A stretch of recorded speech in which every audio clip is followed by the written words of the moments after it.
A very good evening and welcome. This is News First Primetime News here on MTV Sports.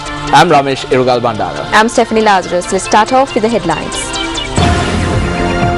Committee appointed on the orders of the President to inquire into why the people were unaware of impending extreme weather conditions. Number of fishermen killed in the extreme weather increases to 42. 20 still missing. Chief Prelate of the Askiri chapter warns that he will take to the streets if the casino enterprise spreads in the country. Pomagama District Judge remanded on bribery accusations, released on bail. Now your stories in detail. President Mahinda Rajapaksa issued instructions for a committee to be appointed to inquire into why the public were unaware of impending extreme weather conditions. Issuing a communique, the presidential spokesman and international media unit said this committee would inquire into deaths, injuries and disappearances that were caused by recent monsoon gains. The presidential media unit added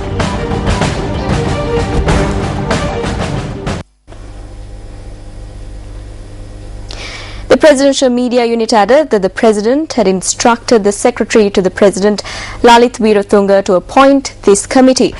The duly appointed committee will be chaired by a former Director General of the Department of Meteorology, Dr. W.A. Mohotigolla.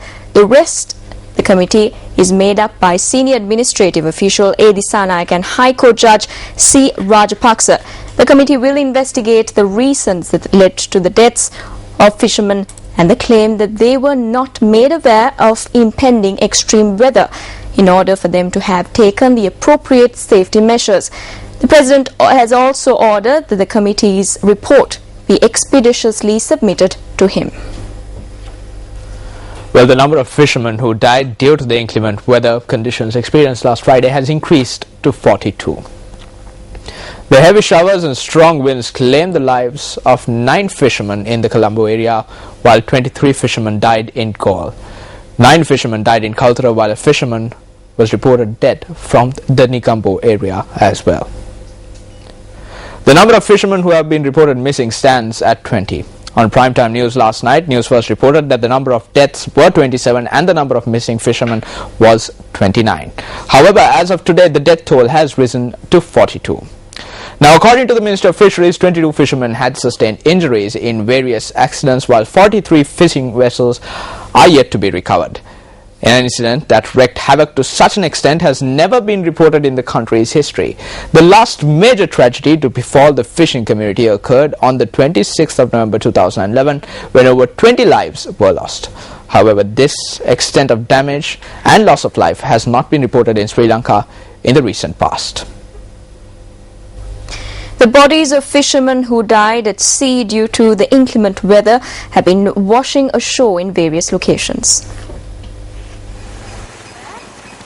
The most number of casualties have been reported from Balapitia and its surrounding areas, as well as the Berula and Dehiwala areas.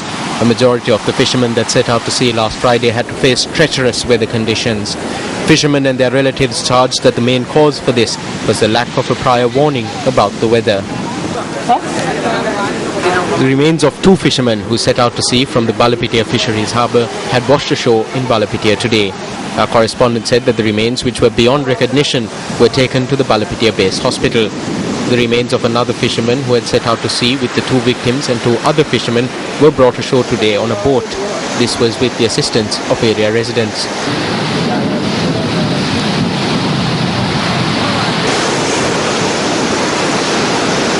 Two bodies washed ashore in Randombe Beach in Ambalangoda today. According to our correspondent, the remains are yet to be identified. The body of a fisherman suspected to be a resident of Brahmanavatta washed ashore in Mohottivatta in Balapitia.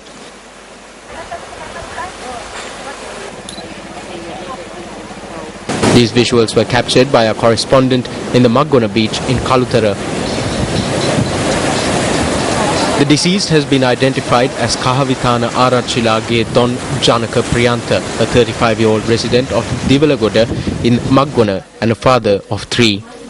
2 bodies washed ashore at the Bambalapitia beach today. The victims have been identified as fishermen from Dehiwala and Koralavella in Moratua. Meanwhile, the relatives of Neil De Silva, a fisherman from the Brahmanavatta area in Bamblapitiya, state that he remains missing. Neil is a 52-year-old father of two. The final rites for several fishermen who were victims of the inclement weather conditions prevalent in the island were held today. The final rites of Bonti Fernando and Tilakopatissa, who were residents of Auburnside in Dehiwala, were held today. The bodies of the two fishermen were taken to the public cemetery in Mount Ravinia following religious observances.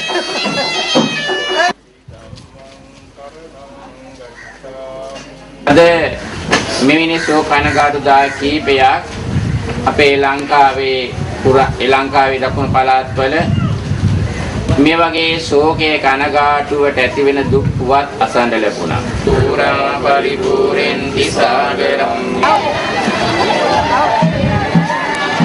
Rohan Fernando, who was another resident of Auburnside, also lost his life to the heavy rains and strong winds experienced in the island. Our correspondent in the area noted that the final rites were observed after the remains were brought to a public cemetery from the hospital. The final rites of 60-year-old J.R. Anza were performed in Maggona today. A resident of Navalapitiya and a fisherman by profession, Anza had set out to sea from his sister's house in Maggona. The final rites of 48-year-old Nilensi Kumara De Silva was held in Balapitiya today. The victim was a father of 5. The remains of Sumanasena De Silva, who was another victim of the inclement weather conditions, is currently lying at his house in Mohottiwatta, Balapitiya. Sumanasena, who was 49 years old at the time of his demise, was a father of 6.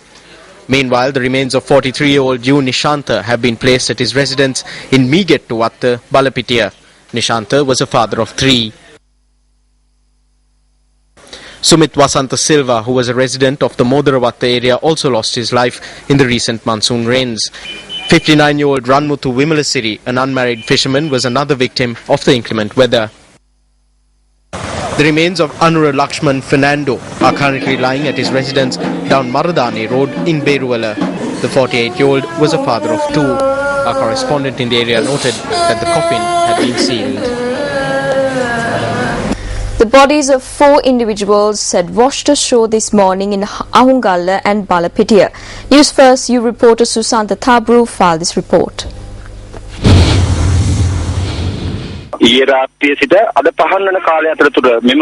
The bodies are believed to have washed ashore during the period between last night and this morning.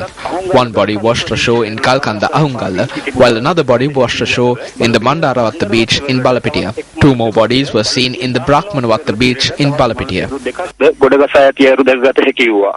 News First you reporter Susantha Thabru. Now, the topic of weather changes and the lack of an early warning system is a hotly debated topic in many fora.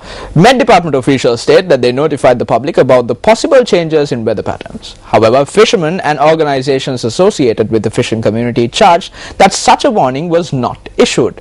While the officials passed the buck, the death toll caused by the inclement weather keeps rising.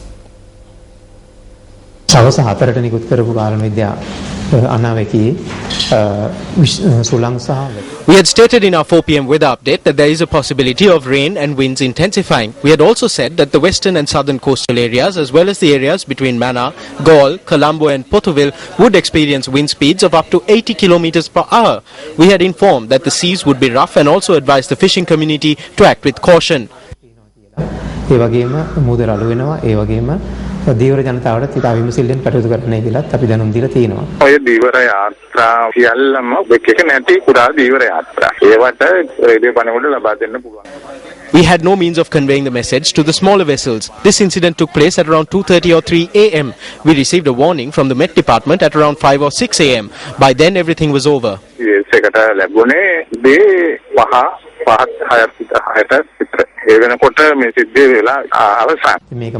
We informed the media as well as the Ministry of Fisheries. The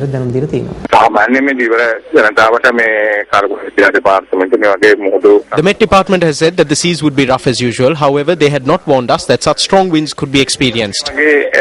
සුළුසුලන් තත්ත්වයක් ඇති වෙයි කියන අනාවැකියක් නම් අපට ලැබුණේ නැහැ. මම දන්නේ නැහැ. We do not know the situation there. However, our release had been sent to the Ministry of Fisheries. ගිහිලා තියෙනවා. An issue has arisen with regard to being informed. The Met Department should take full responsibility for informing us.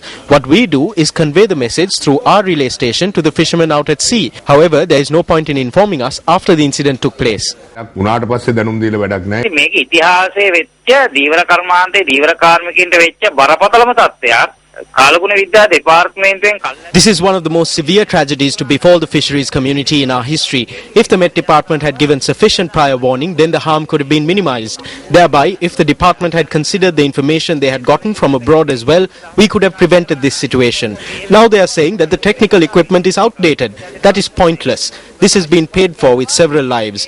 The Met Department is useless. It would be better if the Met Department and the Disaster Management Center are closed down. ජීවිත ගානාවක් වලින් වන්දි කියලා තියෙනවා. අපිට හිතනවා මේ කාලගුණ විද්‍යා දෙපාර්තමේන්තුවෙන් වැඩක් නැහැ. මේ කාලගුණ විද්‍යා දෙපාර්තමේන්තුව අහලා දැම්ම නම් හොඳයි. Meanwhile, Minister of Disaster Management Mahinda Amaraweera expressed these views to News First. පසුගිය දිනවල අයහපත් කාලගුණ තත්ත්වය නිසා මුහුදුගිය දීවරයන්ට සිදු වූ අනතුර පිළිබඳව කාලගුණ විද්‍යා I have called for a separate report with regard to the allegations that have been levelled against the Department of Meteorology over the tragedy that befell a number of fishermen owing to the extreme weather. According to the report we have received today, they claim that they had informed the Ministry of Fisheries at the right time. The Met Department has informed me in writing that they also notified all other responsible institutions. When I made inquiries from the Ministry of Fisheries, they said that they had not received such a notification. So I called for a report from the telecom company regarding calls that were made between the departments. The telecom company has informed me that the Ministry of Fisheries did indeed receive the message. Telecom ආයතනයෙන් වාර්තාවක් ඇඳව ගත්තා ශනිකවම මේ සිද්ධිය පිළිබඳව Telecom එක මට වාර්තා කරලා තිබෙනවා මෙම පණිවිඩය දීවර අමාත්‍යාංශයට ලැබුණු බව. That was the Minister of Disaster Management Mahinda Amaraweera. Let's now take a look at the newspaper cartoon of the day.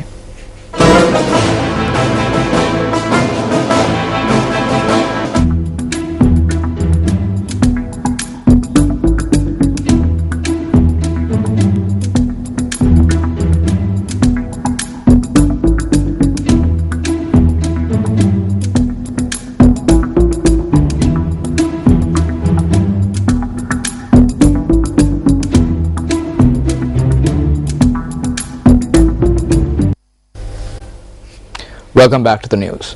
The Most Venerable Udugama Sri Buddha Rakkhita Thera, the chief prelate of the Askari chapter of the Siam sect, warns that if the casino enterprise is initiated in the country, then he too will take to the streets to protest against it.